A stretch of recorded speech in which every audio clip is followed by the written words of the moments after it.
Next up, question 2, otherwise known as ranked choice voting. Once again, this explanation is based on the Attorney General's description. If passed, this law would create a system in which voters rank candidates by order of preference. Then votes would be counted in a series of rounds. So if one candidate got more than 50% of first-place votes in round 1, that candidate would win outright. But if not, in round 2, the candidate or candidates who received the fewest first-place votes would be eliminated, and the voters who picked them as their first choice would then have their second choice vote counted instead. If at that point a candidate had secured more than 50% of the vote, the contest would end. But if not, the rounds would continue until a candidate did pass the 50% threshold. The process would only be used for elections in which a single candidate is being elected versus multiple candidates, and it would not be used for elections for president, county commissioner, or regional district school committee member. It would take effect January 1st, 2022. On the yes side of the issue, I'm joined by Danielle Allen. She's director of Harvard's Edmond J. Safra Center for Ethics. And on the no side, Anthony Amore, former Republican nominee for Secretary of State. And before we get into this, I do want to note, 20 years ago, I was elected to the Cambridge City Council in a ranked choice voting system, which some may see as an endorsement of the plan, and others, I'm sure, maybe not so much. Danielle and Anthony, thanks so much for joining me. I appreciate it. Thank you. Danielle, can we start with you? Give us briefly, why is the yes vote the correct one? You made the most important point in providing the language from the Attorney General. That is, this way, somebody has to get past the 50% threshold to win office. So it increases the legitimacy of our elected officials, and that supports better responsiveness in our political institutions. Anthony, why is a no vote the way the voters should go in Massachusetts? Well, there are a lot of reasons, amongst them being that we believe that the ballot is far too confusing and that too many people are disenfranchised from voting because of ranked choice voting. But I would also say that it doesn't accomplish what the pro side says it does.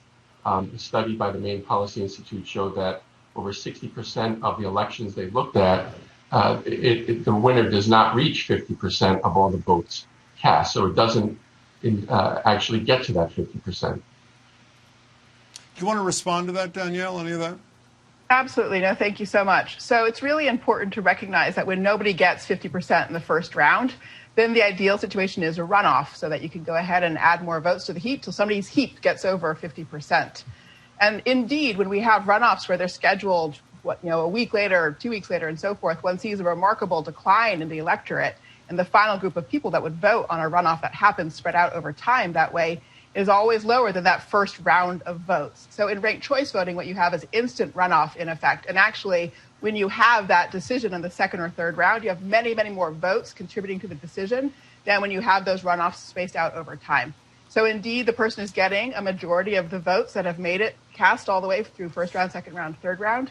And they're more than you would have in a runoff procedure. Anthony, I want to read to you from the argument your side submitted to the Attorney General's office. You cite 2 Democratic governors rejecting ranked choice voting because it was confusing. Governor Jerry Brown and Gavin Newsom, both from California, and that's accurate. Isn't it more relevant that 2 governors from Massachusetts, a Republican, Bill Weld, and a Democrat, Deval Patrick, support this than how 2 California governors feel about it? No, not at all, Jim, because the 2 California governors experienced it. Especially Gavin Newsom in San Francisco.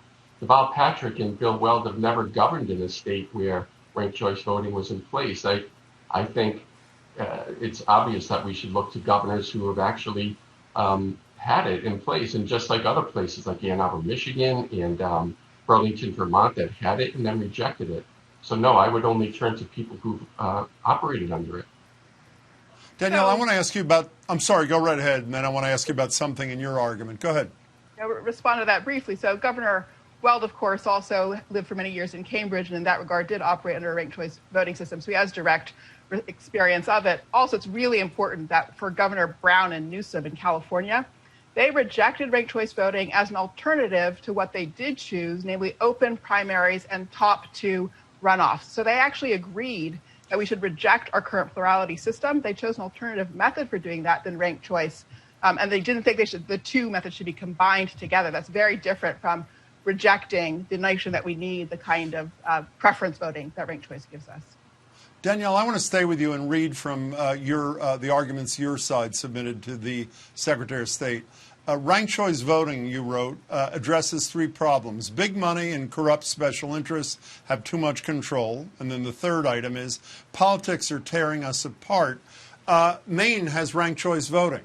The Collins race Gideon race in Maine satisfies neither of those criteria. Last time I looked, $60 million had been spent, and it was as bitter a race as one could possibly imagine. So if those are the two reasons for a yes vote, aren't they undercut by what we're watching right before our eyes, 100 miles or 50 miles to the north?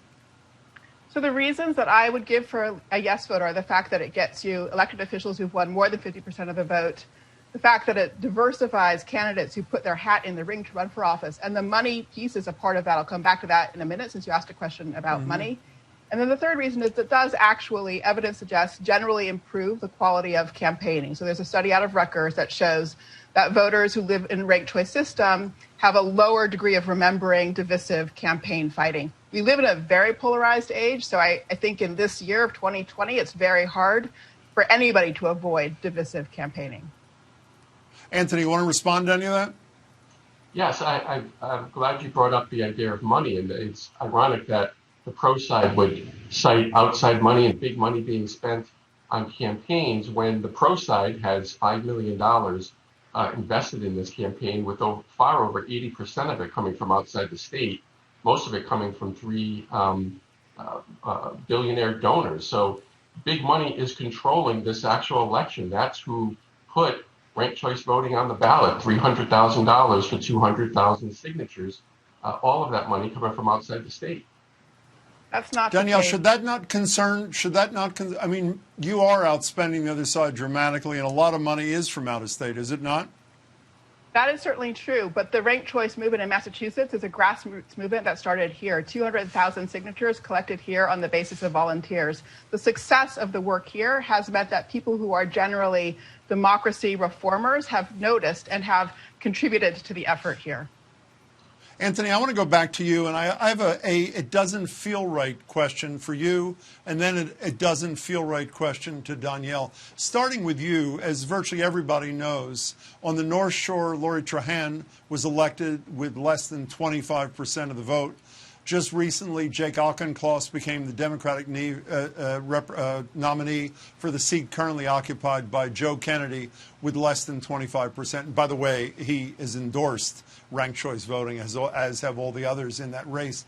Does it feel right for you that an important position in our government should be filled by somebody who 3/4 of the voters did not endorse?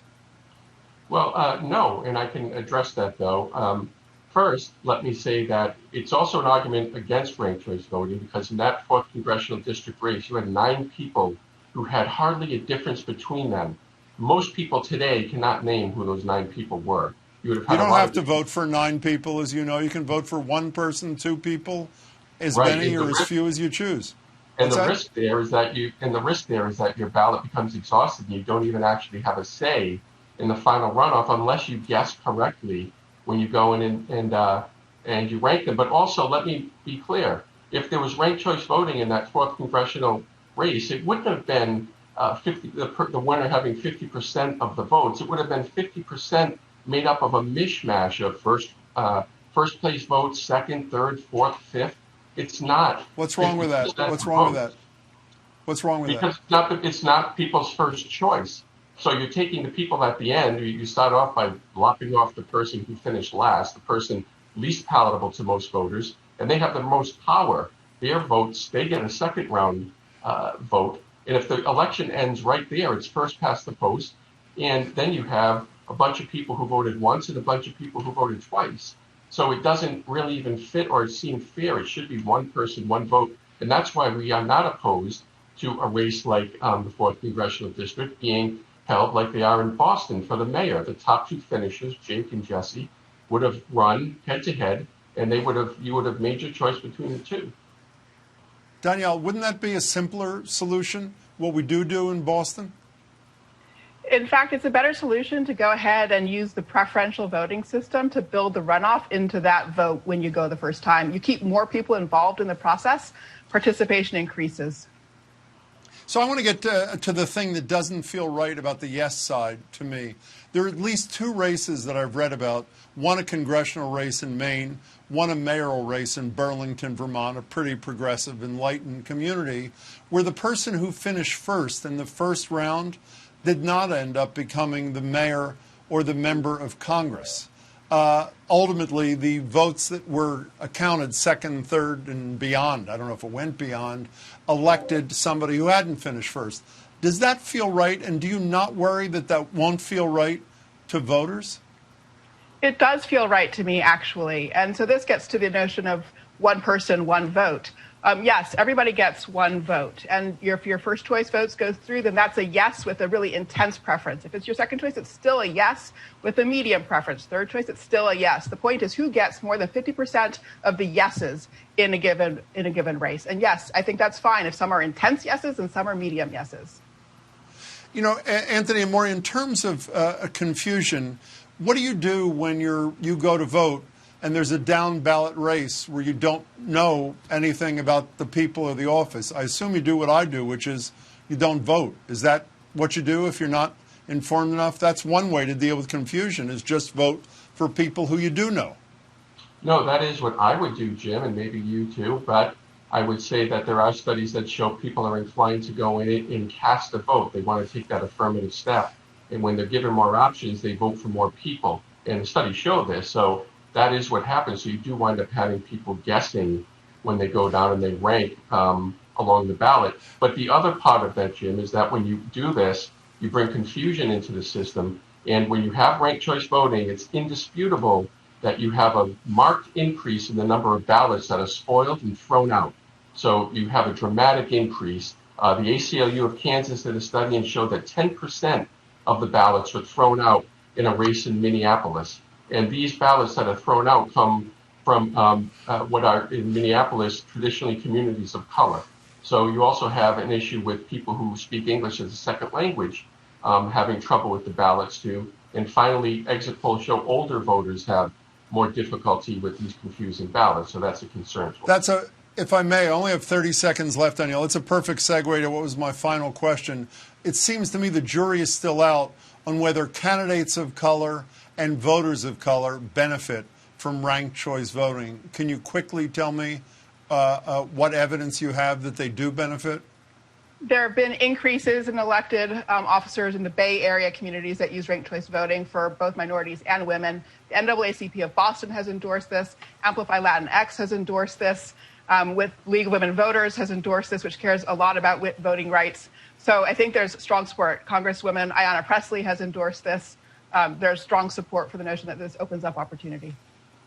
Danielle Allen, Anthony Amore, I really appreciate your time and your arguments. Thanks so much, and good luck in the next couple of weeks. Thanks for being here. Thank you. Thank you.